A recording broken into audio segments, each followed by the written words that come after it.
Hi, welcome to the multivariable regression class in our regression data science course on Coursera. My name is Brian Caffo. The course is co-taught with my collaborators Roger Peng and Jeff Leek. We're all in the Department of Biostatistics at the Johns Hopkins Bloomberg School of Public Health. If I were to give you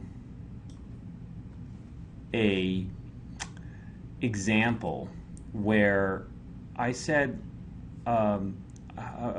there was a regression relationship between breath mint usage and pulmonary lung function, let's say measured in FEV, which is a measure of lung function. You would be skeptical, right? Because why in the world would breath mints be associated with lung function? And then you would say, well, maybe, smokers tend to use more breath mints than non-smokers.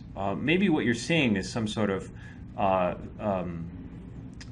indirect effect of breath mint usage, that the really direct effect is smoking, and that's probably the culprit.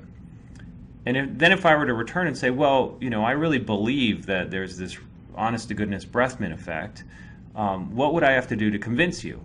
And you would probably have to say something like, well, imagine if you just looked at smokers by themselves and there was this effect. Or if you looked at non-smokers by themselves and there was this effect, then I would be more likely to believe you, or at least you would have eliminated my concern that smoking was the culprit. I still may not believe you because there doesn't seem to be any scientific basis.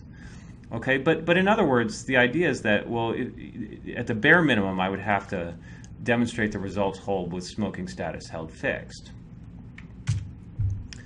Another example of how you might want to use multivariable regression. So an insurance company is interested in how last year's claims can help predict a person's time in the hospital this year. So they want to use the enormous amount of data collected in claims to predict a single number. But linear regression really isn't equipped to handle anything more than one predictor. And how can we generalize linear regression? Oops. How can we generalize linear regression? There we go. How can we generalize linear regression to incorporate lots of regressors for the purpose of prediction?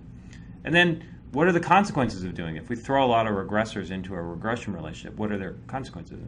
Surely there must be consequences to throwing variables in that aren't related to y, and surely there must be consequences to omitting variables that are. Okay, what are those consequences? What happens?